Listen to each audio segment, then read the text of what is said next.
नमस्कार दर्शक बंधु, आमर चैनल भगवत चिंतन को आपण मानक स्वागत जनाऊँ। आमे आज जानिबा अन्न केमिति मन उपरे प्रभाव पकाए से विषय में मु गोटे छोट उदाहरण दे आपण मानक कहबी। थरे राजा दरबार को जड़े साधु आसीथिले। राजा साधुंकर अतिथि संस्कार कले। राजा भाविले केड़े भाग्य, मो उआस को साधु आसीचंती। साधु सबुबेले पवित्र थांती, तांको मन पवित्र, शरीर पवित्र, आउ तांकर संकल्प शक्ति मध्य पवित्र। साधु जेउटी पाद दियंती से स्थान से घर संकल्प शक्ति द्वारा पवित्र हो जाए। राजा भाविले मु साधु को किछि खाद्य देवी। साधु संत मानकर सेवा कले भगवान संतुष्ट होइथांती। राजा कहले, हे महात्मा, आपण मोर घरे अतिथि, आज मोर घरे भोजन करिवे। साधु मना कले जे मु का घरे भोजन करे नहीं, किंतु राजा बाध्य करिवारु साधु राजी हेले। साधु पई भोजन प्रस्तुत करागला। साधु घरे जी पूजारी बा रोसैया से देखिला ता पाख घरे एक हीरार मणि थुआ होइछि। तार लोभ हैला। से रोसई कला बेले बारंबार से मणि को अनाइला। केमिति मणि देवी? रोसई सरिला। साधु को भोजन करने पर डका है। साधु भगवान को समर्पण करी से भोजन ग्रहण कले। भोजन कर सारिबा परे साधुकर से मणि उपरे नजर पड़िला। साधु कौन कले ना, तांको साधु कपड़ारे से हीरार मणिटू नहीं आसिले। किछि समय साधु आसी साइला परे राजा से मणिटू खोजिले। तांकर कर्मचारी मानकु कहिले। सबु आड़ू घर राजा दरबार सबु राजकोषरिका सबु खोजाला। राजा कोठी पाइले नहीं। तेणु से संदेह कले साधु को। साधु कौन कले, किछि बाट कर्मचारी को लेकिरी साधु को खोजिया को गले। किछि बाट गला परे साधु को भेटिले। आ राजा पचारिले साधु को, हे महात्मा, आपण से हीरार मणिटी को आनिचंती कि? साधु महात्मा राजी हो गले, मानिगले। कहले, हाँ, मु से मणिटा को आनीची। राजा कहले, हे महात्मा, आपण मानकु आमे केते सम्मान दउचु, केते श्रद्धा करूचु। आपण लास्ट को चोरी कले आपण मान लोक मानकर आस्था बा विश्वास आपण ऊपर रहिबो कि? साधु कहले, मोर किछि दोष नहीं। आपणक घरे आपणक रोसैया को पचार, सी ता मनरे यही संकल्प आनीथिला कि जा फल मु से खाद्य खाई मु से मणिटा को नहीं आसीची। आउ एबे आपणकर भोजन खाइबार 4-5 घंटा हो गलानी। आपणकर खाद्य मो पेटरू सरीगलानी, मु शुद्ध हो गलानी। आपणक मणिटी को नहीं घर को जाओ। तापरे राजा से मणिटा को नहीं आसिले। घरर रोसैया को पचारिले। रोसैया कहला, मो मुंड रखिले मु कहबी। राजा कहले, ठीक अछि। रोसैया कहला, हाँ, मु से हीरार मणिटी को देखिथिली। आउ मोर इच्छा थिला जे मु ताकू लुचै करी नहीं जीवी।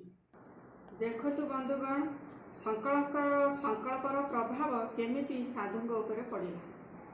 सेमिति गोटे परिवार को श्रृंखला रे चलैबाकू हेले परिवार थिबा माँ मानकू प्रथमे एई कथा जानिबाकू हबो। माँ माने रोसई कला बेले कौन संकल्प करुछंती? रोसई कला बेले भगवान को भाविबा, भल भल कथा चिंता करिबा। एमिति रोसई करुछंती ना चिड़ी चिड़ी हबा, राग हिंसा मनरे रोसई करुछंती? जो लोक माने ए माँ मानक हाथ रोसई खाइबे से एमती चिड़ीचिड़ा मनोभाव हेबे, नचेत भल चिंताधारा करिवे। माँ मैंने जदि भल चिंता करिवे, 1 घंटा पाई जदि भल चिंता करी भगवान को डाकिकी रोसई करिवे, ताहले कम से कम से खाद्य को जो माने परिवार रे खाइबे 7-8 घंटा पर्यंत चलीजिवो। भल संकल्प शक्ति चलीजिवो।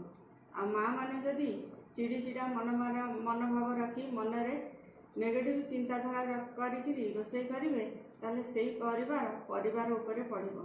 जाफल परिवार रे विशृंखला बढ़िबो।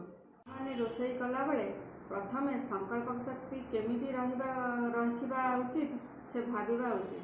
तांकर पिला माने पाठ पढ़े बड़े मनीष हे निरोगी हे भल मनीष हे किंतु आजिकली माँ मैंने निज पिलामान कथा चिंता करुँच केमिति पाठ पढ़े भल चाकरी करेंगे बड़ चाकरी करेंगे से अनुसार पिलामाने सेमती गढ़ी हो जाती भल पाठ पढ़ुं चाकरी कर किंतु सेमान पाखे मनीष पणिया रोने स्वार्थवादी हो जाती सेमिति आम माँ मैंने सकाल द्विपहर संध्यारे भल संकल्प दे भगवान को मन पकाई रोषे कले आम सुस्थ जीवन अतिवाहित करवा। छोट पिला शिखा जाउथिला खाद्य पूर्व एक मंत्र पढ़ी खाइबा हरिदाता हरिभक्ता हरिअन्न प्रजापति हरिविप्र शरीरस्तु भक्त भुजयते हरि। सेमिति उदाहरण दि जाइछि ऋषिमुनि मानकु ऋषि दधीचि एक मंत्र शिखिथिले से मंत्रर नाम है मधुर। जेकोसी खाद्य विष होते ए मंत्र पढ़िले से मधु पालटि जाए अमृत पालटि जाए। यह नहीं बहुत परीक्षा करा जाइछि।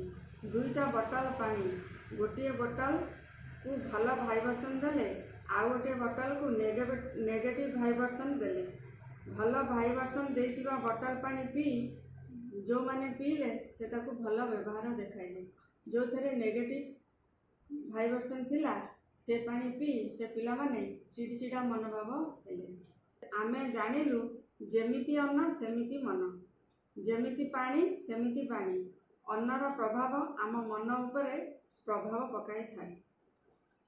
तेणु साधु सन्त माने 3टी शब्द व्यवहार करथांती सत्व रज तम। स्वास्थ्य खाद्य खाती योगी ऋषि मैंने कही था शाकाहारी सात्विक खाद्य सात्विक खाद्य ताले आम क्या कहवा जो धन सत उपाय उपार्जन कराई ताकू सदुपयोग कराए ताकू सात्विक खाद्य बा सात्विक धन बोली कहती। तेणु आमे सात्विक खाद्य खाऊचे ना तमगुणी खाद्य खाऊचे।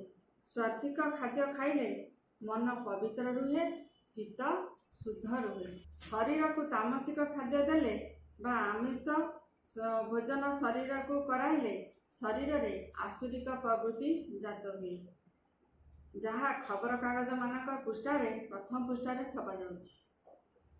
आमे जदि पशु मानकर खाद्य खाइबा आमर भाई भौणी बापा माँ दादी खुड़ी आमर गुरुजन लघुजन से भली आमे पशु मानक भली व्यवहार करिबा।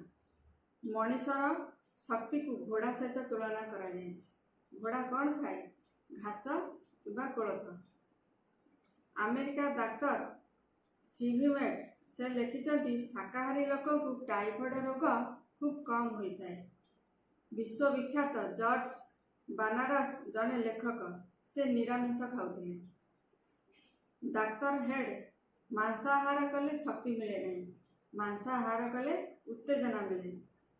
शाकाहारी अपेक्षा मांसाहारी अधिक विषादग्रस्त बा आत्महत्या करिथांती। तेणु बंधुगण मन जहाँ चाहूँची ताहा न खाई आम शरीर किभली खाद्य चाहूँची सेमितिका खाद्य खाइबा उचित। जय जगन्नाथ।